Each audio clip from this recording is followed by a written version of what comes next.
प्रिय छात्रों, हिंदी के इस शिक्षण सत्र में आपका हार्दिक स्वागत है। आज हम संस्कृत खंड के अंतर्गत भारतीय संस्कृति पाठ के हिंदी अनुवाद का अध्ययन करेंगे। इस पाठ के पहले भाग में आपने आधे हिस्से का अध्ययन कर लिया था। आज हम शेष भाग के हिंदी अनुवाद की चर्चा करेंगे। आइए प्रारंभ करें। अस्माकं संस्कृतिः सदा गतिशीला वर्तते। उत्तर लिखते समय आप संकेत, संदर्भ और हिंदी अनुवाद इन हेडिंग्स का प्रयोग करते हैं। पहले भाग में आपको संकेत और संदर्भ का तरीका बताया जा चुका है, उसी प्रकार आप यहाँ भी करेंगे। हिंदी अनुवाद देखें। अस्माकं संस्कृति, अस्माकं माने हमारी, संस्कृति संस्कृत, सदा सदैव, गतिशीला वर्तते, गतिशील वर्तते रही है।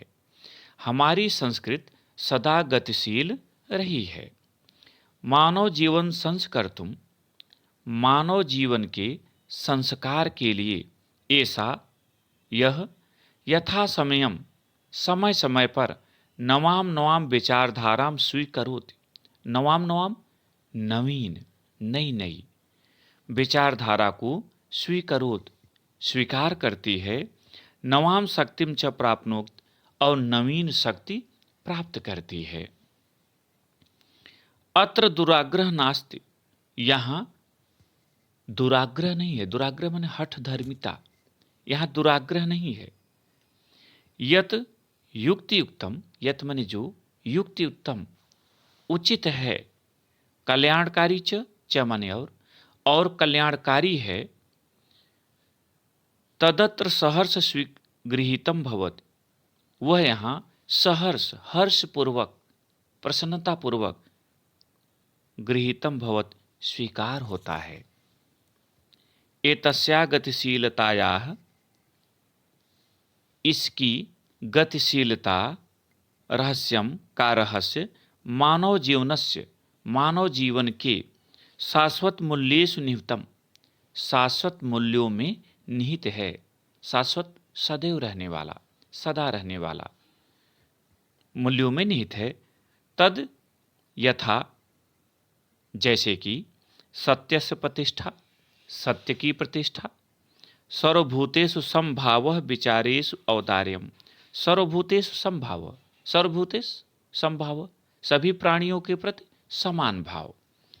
विचारों से औदार्यम, विचारों में उदारता। आचार्य दृढ़ता चेत च धन इति, और आचार्य माने आचरण की दृढ़ता।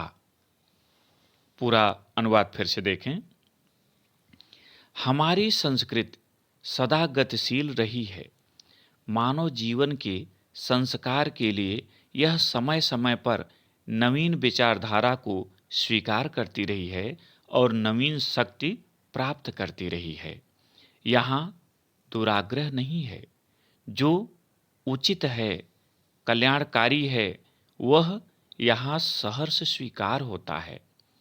इसकी गतिशीलता का रहस्य मानव जीवन के शाश्वत मूल्यों में निहित है, जैसे कि सत्य की प्रतिष्ठा, सभी प्राणियों के प्रति समान भाव, विचारों की उदारता, आचरण की दृढ़ता आदि। दूसरा पैराग्राफ देखें। ऐसा कर्मवीराणाम संस्कृति, ऐसा यह कर्मवीराणाम, कर्मवीरों की संस्कृति है। कर्मवीर जो कर्म में विश्वास करते हैं, कर्म करते हैं। कुर्वन्नेवेह कर्माणि जिज्वे शिक्षतम समाह, कुर्वन्नेवेह कर्म को करते हुए, जिज्वेसेत जीने की इच्छा, शतम 100 वर्षों तक, कर्म को करते हुए 100 वर्ष तक जीने की इच्छा करनी चाहिए। इति अस्या उद्घोष, यही इसका उद्घोष है, घोषणा है। यह कर्मवीरों की संस्कृत है।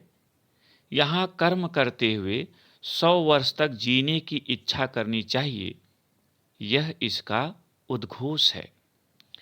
पूर्व कर्मम, पहले कर्म, तदंतरम फलम, इसके पश्चात फल, अस्माकम संस्कृति नियम, अस्माकम हमारी संस्कृति का नियम है। पहले कर्म करना है तब फल की इच्छा। तो पहले कर्म और उसके बाद फल, यह हमारी संस्कृत का नियम है। इदानी यदा वयम राष्ट्रस्य नवनिर्माणे संलग्ना,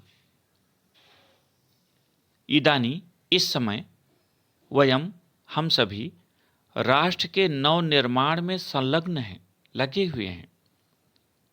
निरंतरम कर्म करणम अस्माकम मुख्यम कर्तव्यम, अतः निरंतर कर्म करना हमारा मुख्य कर्तव्य है। निजस्य श्रमस्य फलम भोग्यम, निजस्य अपने, श्रमस्य श्रम का, फलम भोग्यम फल भोगने योग्य है।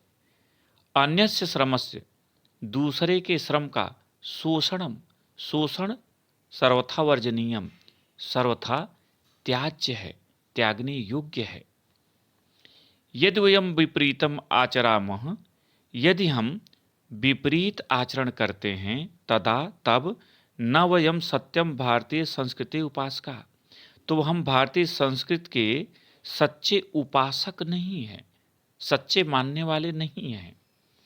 वयम तदेव यथार्थम भारतीयाः, हम तभी यथार्थ भारतीय हैं, यदा जब अस्माकम आचार्य विचारे च, हमारे आचरण और विचार में, अस्माकम संस्कृति लक्षिता भवत, हमारी संस्कृत लक्षिता दिखाई पड़े। अभिलषाम वयम यत विश्वस्य अभ्युदयाय भारतीय संस्कृति एषः दिव्य संदेशः लोके सर्वत्र प्रसरेत।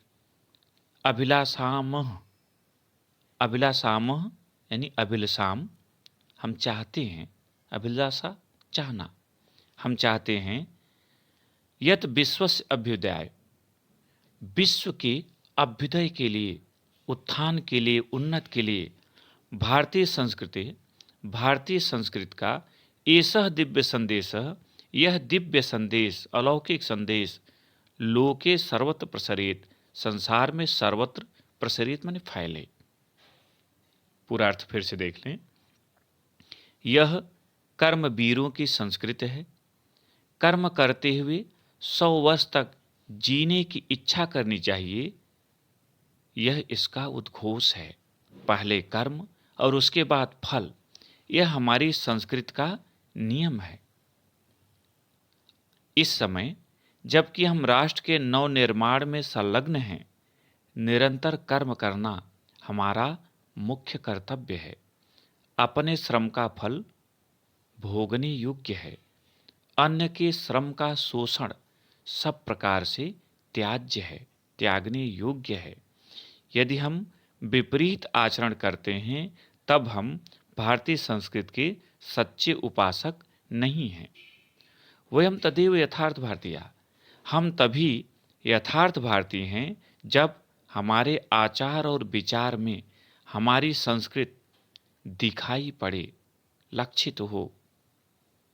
हम चाहते हैं कि विश्व के उत्थान के लिए, विश्व की उन्नति के लिए भारतीय संस्कृत का यह दिव्य संदेश संसार में सर्वत्र फैले। क्या दिव्य संदेश है? सर्वे भवन्तु सुखिनः, सर्वे सन्तु निरामयाः, सर्वे भद्राणि पश्यन्तु मा कश्चित् दुःखभाग् भवेत्। सर्वे भवन्तु सुखिनः, सभी सुखी हों, सुखिनः सुखी। सर्वे सन्तु निरामयाः, सभी निरोगी हों, निरामया मन निरोगी, रोग रहित हों। सर्वे भद्राणि पश्यन्तु, भद्राण माने देखें, क्या देखें? कल्याण। भद्राणि देखें, पश्यन्तु, सर्वे भद्राणि पश्यन्तु, सभी कल्याण देखें। कश्चित् दुख भाग भवेत्, किसी को दुख प्राप्त न हो। सभी सुखी हों, सभी रोग रहित हों, निरोगी हों, सब कल्याण देखें, अर्थात सबका कल्याण हो और कोई भी दुखी ना हो। प्रिय छात्रों, इस भाग में इतना ही। अगले भाग में हम प्रश्नोत्तर की चर्चा करेंगे। बहुत बहुत धन्यवाद।